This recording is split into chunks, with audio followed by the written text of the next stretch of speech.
All right, here we go, guys. Second episode of Shut Up and Dill, D-I-L-L. So it has been a crazy 2 weeks. It's been 2 weeks since we did our last episode. There has been a lot going on. I'm excited to do this one. But let's catch everybody up with what we've been kind of focused on over the past 2 weeks. Yeah. So first, we have a very exciting sponsorship to announce. Yeah.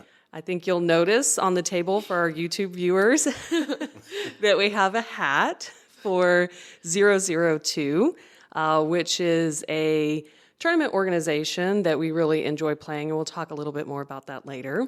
But we do have a sponsorship that's happening with them, so we're super excited about that because we personally really enjoy every 002 tournament that we go to, right? Yeah, great tournaments, great people, staff, organization's really good. Yeah, so we're excited about it for sure.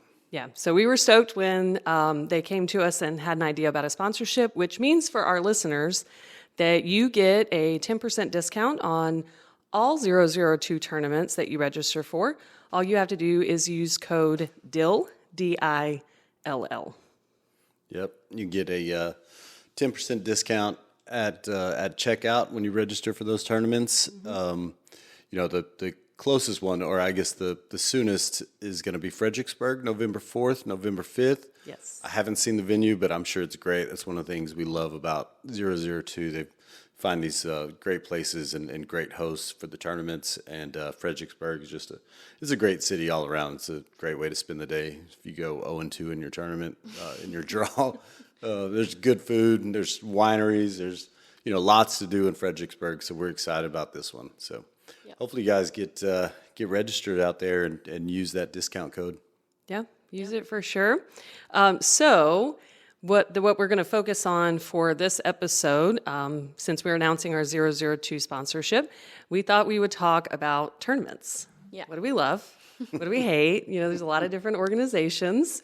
And we're going to kind of intertwine this with Here's My Deal. We feel like all of this will be a solid 30-minute conversation, and we'll kind of all share our opinions and everything, but it does kind of go into Here's My Deal, which is one of our segments. Yeah. So one of our segments, Here's My Deal. If you're not familiar with it, it's basically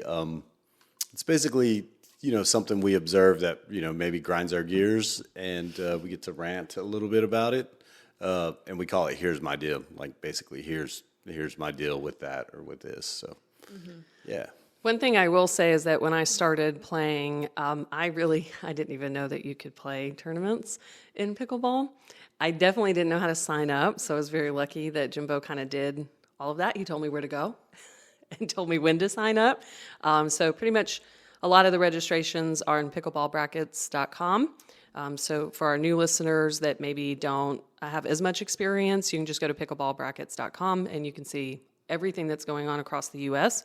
There are some local tournaments that don't actually post there, but those are very local to certain cities. So most of the ones actually do post on Pickleball Brackets. Yeah. So if you want to search an organization like 002, there's a search bar when you go to find tournaments and just type in 002, and those, all of 002's tournaments will populate, from what's current to, I guess, the furthest out. So anything that they've got organized is going to be on there, and you can, if registration's open, you just continue with the prompt. But yeah, so. So before we kick off Here's My Deal and maybe our rants, can we share just a little bit about what a tournament experience is in pickleball? Because this was different for me coming from tennis. It was a bit of a different beast. So, I mean, personally, I feel like pickleball tournaments are a lot different from tennis in a sense that it's so much more social in pickleball. Like tennis, you like, I feel like you don't talk to as many other people. I don't know. Like on the high school team, you talk to your team and whatnot, but you don't really mingle. So I like that about pickleball tournaments. I like meeting new people, and I like being able to get off the court and not still feeling competitive with them and being able to talk to them and whatever. So I like that. But Yeah, yeah. I like. I've never experienced a tennis tournament as a player, but Or any tournament, yeah. well, yeah, but as a parent, for for tennis tournaments, yeah, it was usually like you had a set time, like your match starts at this time, and if you win, your second match is going to be this time. If you lose, it's going to be at that time, and there's usually, I mean, justifiably, there's 2 or 3 hours in between those matches, so you can go get lunch or you can go, cool off somewhere. Pickleball, like it's just random. Like my parents will ask, like, what time do I play? And I'm like, I don't know. I know what time we start, but after that, like I have no idea. So there's not a whole lot, I mean, you definitely, if you can, the tournaments we enjoy, we're able to, pack some stuff to drink, some stuff to eat.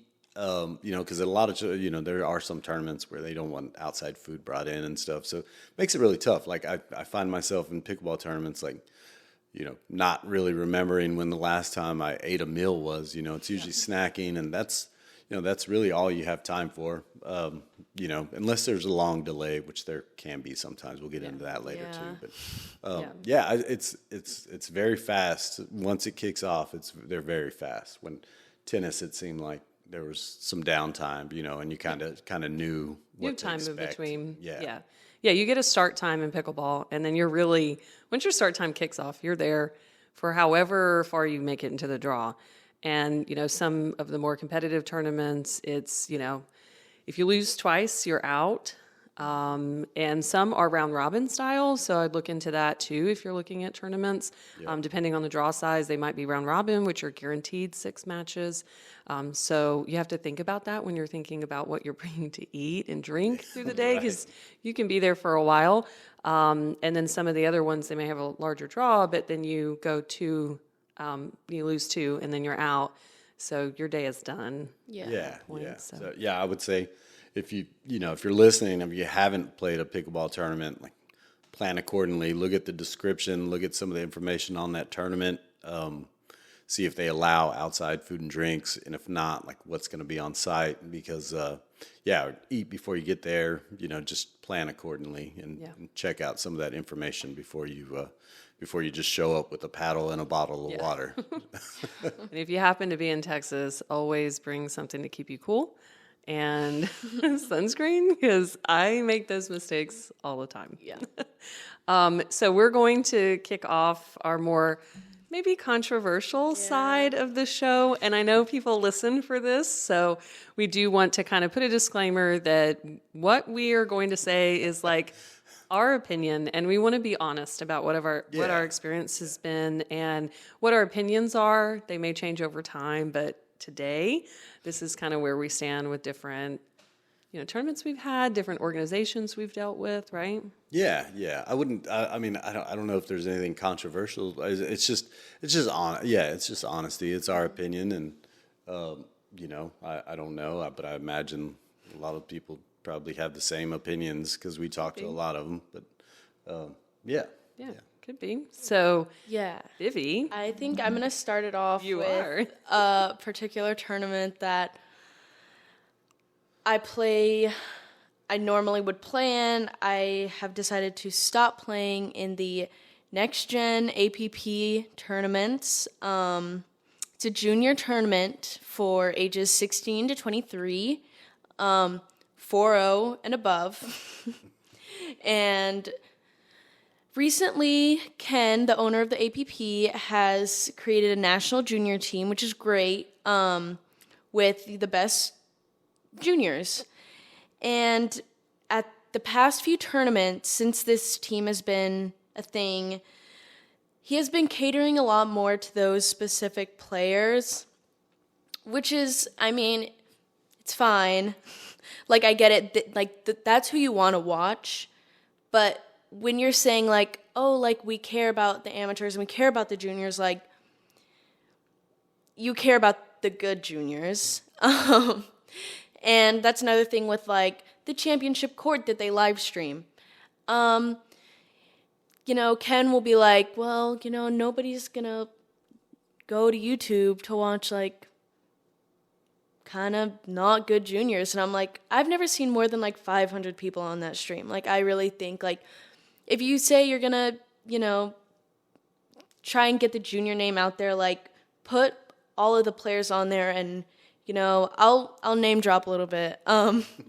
Like, it's always like Riley Bonner, Jack Foster. It's the same, few juniors on that core. And it's like, a lot like the PPA. We know what's going to happen. We know who the best are, and we know who's going to win. So, I mean, I've decided not to play in them. I don't feel like I'm being paid attention to. I mean, I go there. I mean, it's an expensive tournament. Very expensive.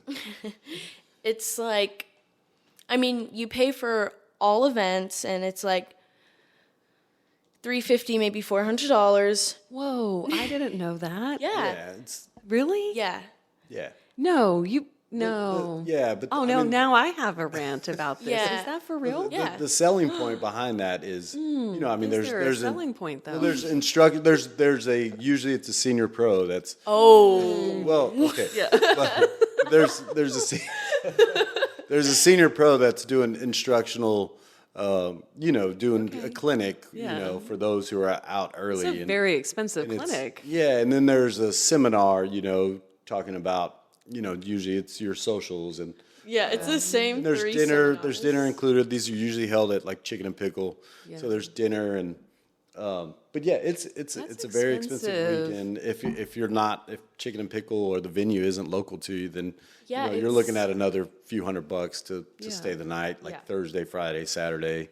That's expensive. Yeah, it's $1,000 weekend after it's all said and done. Easy Yeah. for just the player, not for the parents that are traveling with the kids. Well, and there's a second part to that, right? Because Well, yeah. It's a $15,000 purse. So okay, if you win, yeah, you get that money back. right. But Well, yeah. for people like me who spend like $1,000 to go to Kansas and play in this tournament, it's like I'm not getting that money back. And there's like normally I go like 0-6 throughout the weekend. Yeah. Because of another thing, the brackets. That's where I was gonna go. Yeah. Yeah. I don't know who's in charge of the bracket making. If you are, let me know because I have a few We can't words. name drop, but you know It's who like, you are. yeah, I mean, personally, as like one of the lower seeds, I end up playing like Riley or Ivy like first. Yeah. And then I go down and I play the loser of like the number 1 and number 3 seed. Yeah. So it's like I end up going 0-6 and it's super uneventful, and it's Yeah. been like that the past, and I've played in pretty much every single next gen event. So yeah, I've had it. It ends here. So I'm done playing until I really feel like Yeah. I can give it a fair shot. I like the fact that you recognize, like, if you are one of the top juniors, then yeah, by all means, like you should be playing, and you're going to have a pretty good advantage to make it deep and give yourself a shot. But I would say, like, you just don't enter those tournaments until you're 5-0 and you can hang with the top juniors, or some of them are playing pro. I remember Vivi's first next gen, like I think they may have won their first round, and the second round maybe they lost, but I don't know, but maybe it was first round. She's playing against DJ Young and one of the Brasha sisters. Oh, wow. Vivi's 14. I mean, this was that next gen was stacked. It was like Yeah. DJ, J-Dub, Dylan, I think. How old is Hayden DJ and Young? Wyatt. Hayden DJ? Wyatt. Well, That DJ was stacked. DJ Oh, yeah, is it now was like loaded. 24. Oh, okay. So he Okay. yeah. So Yeah, he it was played, like Yana and the Brasha sisters were there. Yeah. I mean, it was great. It was great. It was in San Antonio. It was nice. It was a good experience. And then it just never changed for Vivi. I mean, and there are some, like, I've gone and watched, right? Yeah. So I've gone and watched, and there are some exceptional juniors there, and it's very fun to watch. Yeah. I mean, it's very fun to watch, But it is very different that there isn't a tiered approach where maybe, your more experienced players are in a different bracket than maybe your ones that are just entering. Because if we're really trying to build a junior program and a junior kind of funnel into becoming a pro, you would think that there would be like, not there's like a novice side, which is like, I'm just new to this and I'm just coming here to figure out what it is. And then there's like a mid bracket, which is, I have some experience, but I may not be that 5-0 yet. And then there's your upper level, which is very competitive throughout the whole time. Yep. And truly tells you, Yeah, and that would work if there were, like a ton of players, but I don't think there's ever more than like 100 or yeah, like, there's not Yeah, enough no. players yeah, yet. there's not enough players. I think it's grown. I think it's grown, and I mean, mixed is always, it seems like it's short because there's an extra men's alternate draw on day one. That some of that money's going to as well. But yeah, I mean, you and I have talked about it, Nikki. Like, like a junior developmental program, and next gen sounds great, but it's really, I mean, it's like a lot of other organizations. It's focused on pros and rightfully so. But I would say don't claim it's it's a junior program when really it's just a it's for it's for showcasing the pros.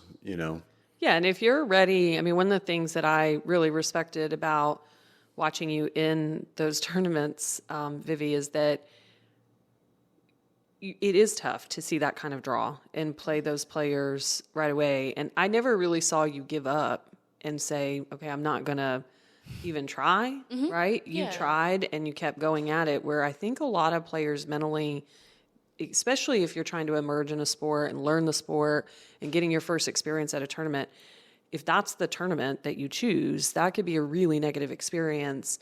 You may want to start with something a little bit more local, but that can be very frustrating. And I thought it was very very amazing how you handled it over and over again of, because you did several of them and the draw was the same every time. It wasn't a one-off situation. It wasn't, this time the draw came out that way. It's every time that the draw is built that way, where, your lowest seed is playing the highest seed right away, which may be normal, but when you get into the back draw, it happens again.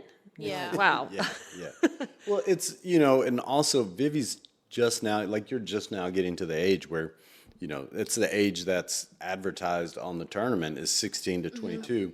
So like if you're under 16 or you're not 4.0 or greater, like you submit an essay or you kind of become a wild card, and, somebody reads the essay and decides whether or not you're a wild card or not, and then they grant you that wild card and put you in the draw.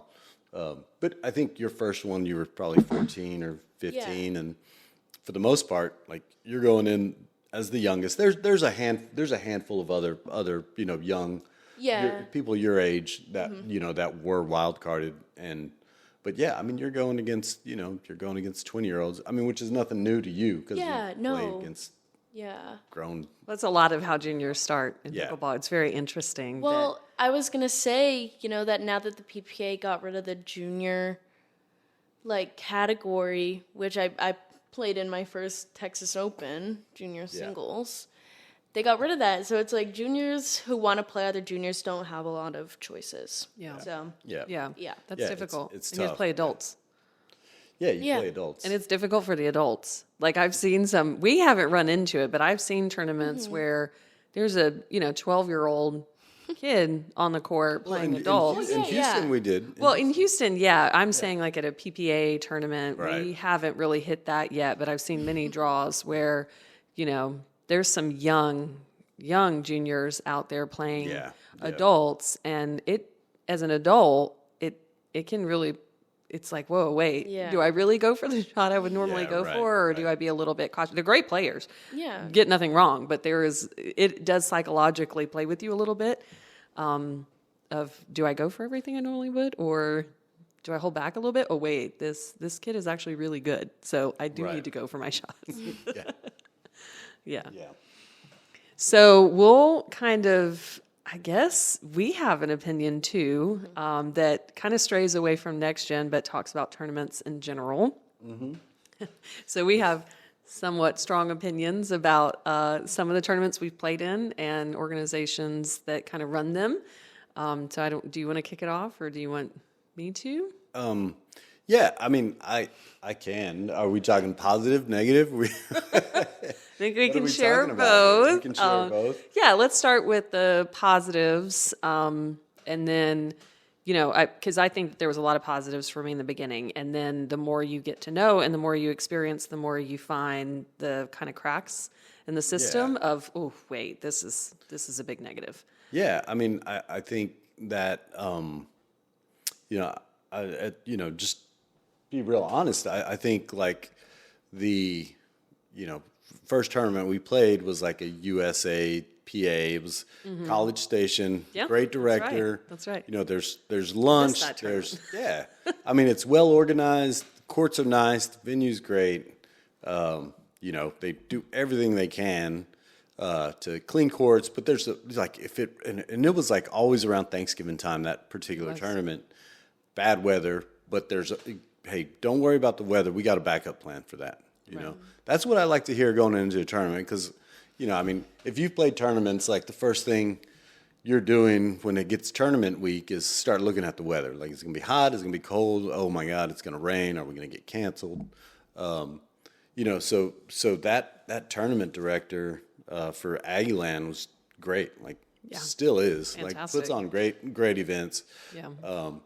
Good, just good people, lots of good, there's always like the 4-5 plus or an open division, but there's also 3-0 and, it's all good competition, good draw. There's like 200 or 300 people there, which is, completely fine with me. So there's that experience. There's, tournaments like 002, those are, great, like vibrant tournaments. There's always, like I said, there, like last one was in Horseshoe Bay, real nice resort course. Plenty of stuff to do when you're not playing, when you're not on the court or after your tournament. There's food options, there's, drink options. I noticed that all of the, medal rounds were played kind of on like a featured court, where when everybody walks in, there's usually a medal match or some of the 4-5, 5-0 matches are going on kind of on a featured court, which was great. I mean, it's a good experience for spectators, good experience for beginners who are like, wow, this is something like I want to play on that court one day. And then for the competitors, it's great too, because you feel like you have a crowd behind you and, a lot of eyes on you, which, brings out, for most people, brings out the best, So those tournaments have always been, 002 tournaments have always been great. We played another USA PA just a couple of weeks ago in San Antonio, the, USA PA Communicare. The Communicare tournament. Yeah. I was like, which one? We're playing a lot of tournaments. A few hundred right now. people. There was 18 courts, dedicated courts. Fairchild Park, San Antonio. If you haven't been, it's a great spot. But well organized. Everything started on time. I think there was a rain delay on one of the last They did a good days, job. but got caught up and good local talent. There were some Austin players. I mean, it's local. I mean, It a is lot a of those local tournaments you're gonna play the same people you play at open play or rec play, but you do get some Austin draw, and but it was, it wasn't too expensive. It didn't hurt the pocketbook. There was no traveling involved for us, which was great. It's just nice to have local tournaments where we don't have to, find that B&B or, have that Sunday night driving back. But there was lunch. They brought lunch. There was giveaways, T-shirts, all that stuff. At least there's something. You know what? Something. We're going to There's pause. water. I'm going to pause you for a second there because that's a big point for me is like Communicare, when you show up, 002, there's some type of swag item involved. When you do a tournament, you're spending, and we say, budget conscious, but you're spending over $100 easily, sometimes in the deep $100, like 180, 200, depending on how many draws you're in. So I am like I really dislike it. It grinds my gears when I show up to a tournament and they don't give you any type of swag, no shirt, no like you in some organizations, which we'll talk about in a minute, you have to pay extra for the shirt. What is that? Yeah. Where did that come from? Where like please just like send me an official letter saying I'm in this for the money. Like that's the way I feel. I'm in this for the money. Let me broadcast it across the sky because I don't even want to give you a shirt.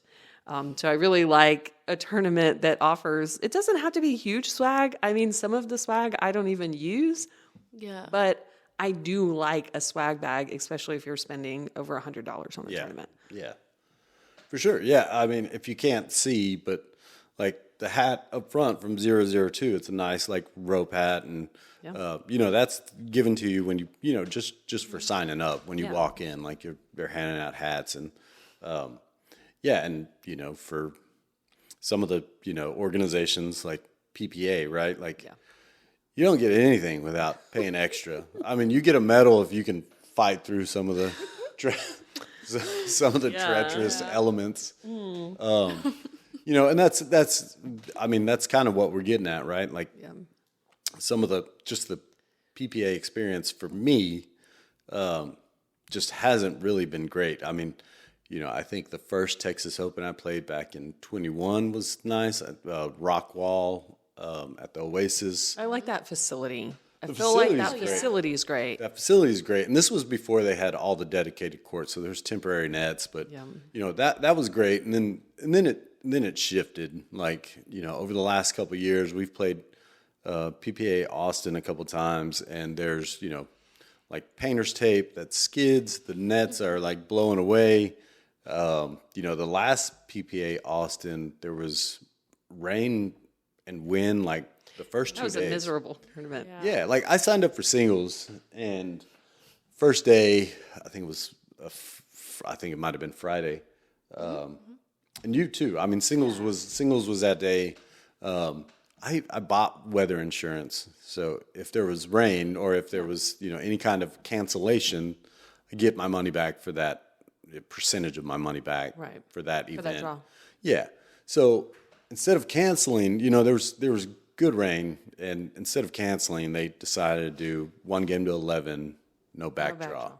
Yeah, so like it's quick, man. Like there's like no timeouts.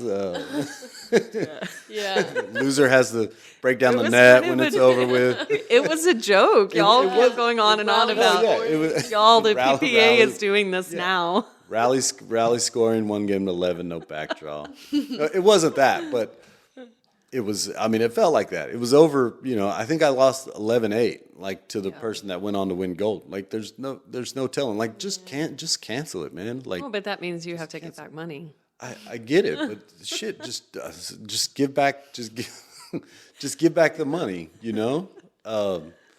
But that's just what it's about. It seems what it's about is money. And then the last Texas Open, which was in Dallas-Fort Worth, if you're not familiar with Dallas-Fort Worth, in June is extremely hot, extremely humid. And it was a long 2 days. There was weather delays, so it had rained, so it was really humid. But on the last day, we were playing mixed, and Vivi had an early start time. We were playing mixed. We had a late start time, so we were out there, all day, and it rained, so there was a weather delay. I felt like we stayed cool and drank a lot. Drank a lot of fluids. Dallas in June. I don't think we were cool. Well, I mean, I think we did what we could. We even drank the water that they provided. That was room temperature water. I'm gonna go on my rant in a minute. But like we started at 3:30, and it seemed like by the time we started, it was like, okay, y'all need to get it going. Y'all need to get it going, and don't come off the court until you're done. It was last man standing, right? So it was back to back to back. Like we asked for like 10 minutes. I think you found a spot like in the bathroom. I found in the bathroom there was like a marble slab, like where they you can take a shower and you can kind of it's set like a yourself. separate room. I literally, after every match, would just lock myself in that bathroom and just lay on the marble slab for like 10 minutes. I would set a timer and just rest, but it got my core temperature down because I just lay my whole body on it. It was cooler in there. That marble slab was really very, very much cooler, so it was really nice. But Yeah, so I couldn't find. I'd never found that cool spot to cool off. I mean, if you know me, like I sweat heavily. Like my body temperature is always high. But I mean, they had a canopy set up. For with chairs that if you were lucky enough to find one in the middle of the 500 people that were stacked in there. I mean, it was 1,500 players and one tent. Yeah. One tent. It was rough. Yeah. Players. So, I think we won one. We might have won a couple and then lost. So we kind of went through the back draw, and like I said, we were back to back to back. And by the bronze medal match, I think we won the first one, lost the second one, and ended up losing the third, like 12-10. It was just a long, probably like an hour match, maybe a little longer than that. It felt like forever. But by the end of it, like I was hurting. I was in trouble. Like I was cramping.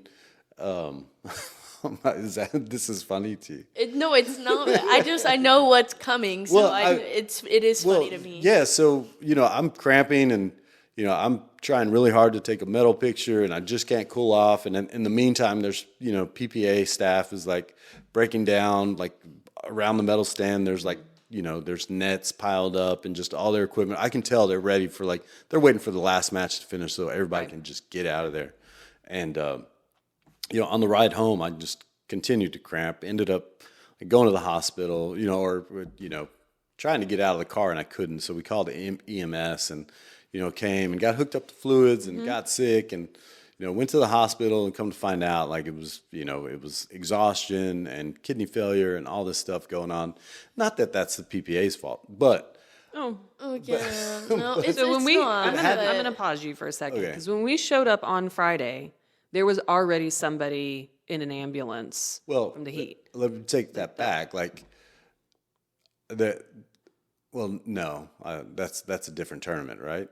No, that was at Dallas when we showed up on Friday. You're right. They already had an ambulance out there by the time we got there. Somebody was on the court. Yeah, somebody went down on the court. And it happened more than once. Right. You didn't get the ambulance because we decided to leave. Yeah. And then in the car is where, everything hit the fan and we were asking for mustard packets. Yeah. So funny story. You tell the story. No, well, Amy. yeah. For a backstory, that day that they played mixed, I paid the $80 to go watch the pros, to go sit on a fancy court to watch the pros. So I wasn't there with them, and I didn't see that last match until we. $80 to go watch the pros? Yes. Y'all. No. Stuff drives me crazy. But it was a little cheaper because I actually played in the tournament. But if you come and just... That's still crazy. You got a discount. I got like a $10, $20 discount. So yeah, we got in the car. I don't really notice anything's happening. I'm on my phone, watching TikTok. And we get to a restaurant and, my dad tells Nikki, can you get me a handful of mustard packets? I'm like, man, I've never seen him eat that much mustard on his burger before. I got wings. Yeah. I mean, I don't know. For some reason, I thought I was actually going to eat wings when I was dying in the car. So, and he asked for water, so I went and got a little water cup, and we come back to the car, and his window's down, his seat's all the way back, and I'm trying to hand him this water, and he's like, get away from me, get away from me. And I don't understand what's going on until he's laughing, laughing. I had no idea until I see him going mustard packet by mustard packet, slurping all of it out, just one by one. And I'm like, okay, something's wrong. Yeah. And fast forward, called the ambulance and I chased him down, or tried to, but we were at a random hotel. Yeah. Parking lot. Mm-hmm. So we didn't even get to stay in the hotel. Well, we did. You and I went back and stayed in the hotel for a few hours. I stayed in a fancy hotel. Yeah. You stayed in the oncology in a gown. You had to stay in the oncology building. Yeah. So the PPA for me, and I hope things change at some point. I really do. Right now, my stance is I don't want to play in PPA tournaments. If I do play in PPA tournaments, I want them to be a destination. I want to go out of town, make an event of it. You do see a lot of good players. I do have a side note on that, which we won't cover today, but in the being future, up close. no. Oh, okay. No, about the player level. Anyways, I'll stick with what the point is of the PPA. So, yes, you ended up in the hospital, but I think that there's a lot behind that, right? We show up, there's already an ambulance there. We've paid probably $200 and something to do this tournament between mixed and women's gender. I don't think either one of us played. So we may have paid $180 for this tournament. It's pretty close. I think it was $180. Yeah, it's pretty close to $200. You show up, and the first thing, there's a gentleman asking you for money to park. $10, Wow. Like cash. so this set the tone for me. I'm like, there's an ambulance already. We're being asked to pay more money to park. And then half a mile from you go park and there's not a shuttle system. You're asking me for money, but now I've got to lug all of my bags, chairs, food, water. And then there's like, are you allowed to bring in food from outside and drink? we had to buy a bag only that looked like a pickleball bag. that looks like a backpack. So maybe they don't kind of, they or a don't workout pick up bag. that it's an ice chest. Yeah, right. And then you come in. There's one thing of water for 1,500 people. It's a large thing, but it's not cold at all. It's probably out of a hose. There's one tent for 1,500 players, which we've mentioned. No significant food options. I don't know that there was any, if I remember right, or maybe. No. There was trucks back there. yeah, Was there? They do I have a never went. few. I never made it there. It was a barbecue, which isn't great on a Yeah. on a pickleball can we day. ever have fruit? There was shaved ice, which was really good. Yeah, Kona Ice. We did have that, yeah. We did have that. So, yeah, and then, then you're playing back to back. It's multiple days. It's very hot. There's no like cooling stations. I mean, to me, it's just about, and every day you show up, they want more money to park. Like, really? We're doing this again. We're going to pay every day. And then when you went to the hospital, I was like, okay, I'm done. Like, this is too much. I mean, obviously, you took it too far on your own, not stopping beforehand. I will say this. There was a point at the end in that bronze match where I went for a shot I should have never gone for. Like, of course, I went for a drive that I shouldn't have, that allowed them to get 1 point ahead of us, and then they ended up winning the match. I've never been so happy that I actually went for the wrong shot because I had noticed that you had stopped drinking water. We would stop and take hydration breaks, and I was still drinking. You had stopped.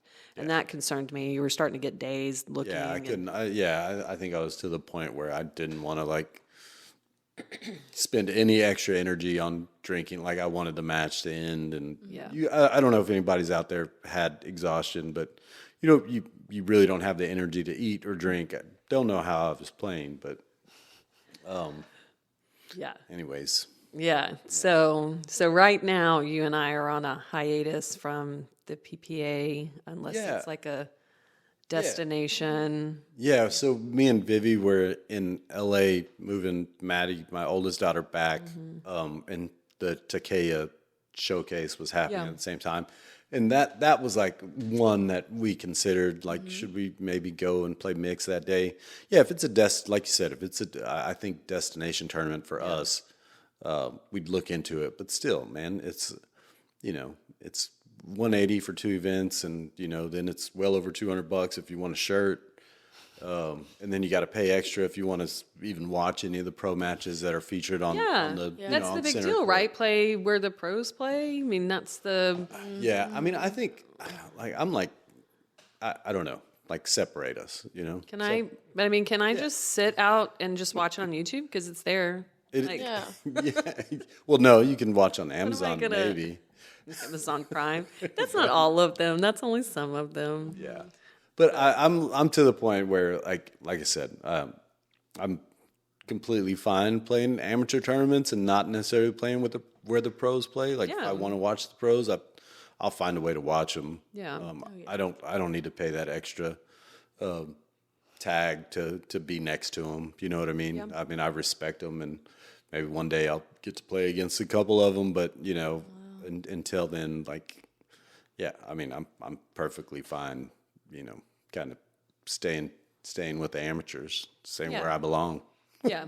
Yeah. So I think we found that we enjoy kind of more, and even for destinations, we can look up tournaments that are local. They're going to have the same kind of environment, I think, that we're looking for in a lot of situations. The PPA, though, like I said, it just significantly is about making money, holding money, and not really offering the experience I'm looking for. Hopefully it changes one day. I mean, we did have the Tour Wars, and now we have a combination of MLP, PPA, Do we? little bit concerning that the Pickleball Association's also kind of getting blended in there a little bit. Now have a board of directors over the organizations, but looking into the history, I think all of them are very money backed and very smart when it comes to business, very smart. And they're building a sport, I get it. Right. But for the player, the amateur player experience, I'm a little bit cautious of, is it really going to get any better from that organization? So Yeah, we'll no, see. probably not. Like, I mean, we're in the middle of, I mean, what was the AFL or the NFL like, when it was like, who knows what it was like. And, pickleball's huge, right? So, like, they're kind of, I don't know, we're kind of witnessing history in a way, pickleball history in a way. Oh, look at that. That's what I say. And you think I'm like crazy to be all No, up in this. it's true. but I mean, I like, it's the like I building said, of a sport. We're watching it happen. Right. But we get to decide what experience we have in that. yeah, as amateurs. It's I mean, super interesting to me. It is. That could be a whole show, I think, me talking about this whole Tour Wars experience and where it's headed. And Yeah. I have opinions. it was just a month ago, we were like, like, which one of our friends is going to get signed next, What player have I played we've in the beaten some of past these year people. that is now getting drafted into some pro position? Yeah. It's amazing. But it is the growing of a sport. So, well, we are at 40 minutes, guys. And we went off. This We did. Yeah. We did. Yeah, we did. But very exciting things. We're going to actually record a second episode so that we can drop one episode every week. Yep. So you'll see us in the same outfits if you're on YouTube. You're going to see it because we're doing 2 at a time since we only get to be around Vivi every other week to record. So Sorry. dropping 2, but no, that's okay. So we really want to say thank you and we appreciate you tuning in. We appreciate all the feedback we've gotten so far. And Yeah. please, if you have ideas of what you want to hear, please email us at shutupandillpodcast@gmail.com. Yeah. Or you can go to any of our social channels and also submit ideas there. We really do want to hear from our listeners on what they'd like to hear us talk about. That's really where we're at and really want to hear about. And we appreciate you. And remember that Shut Up and Deal is always here to share the amateur experience. Yep. Yep. And don't forget to 002 dot pickleball on Instagram, and 002 is your it's in the search bar on Pickleball Brackets. Find all their upcoming tournaments and use DILL for your discount code. 10% off. Yep. All right. All right. Okay, guys. Thanks, guys.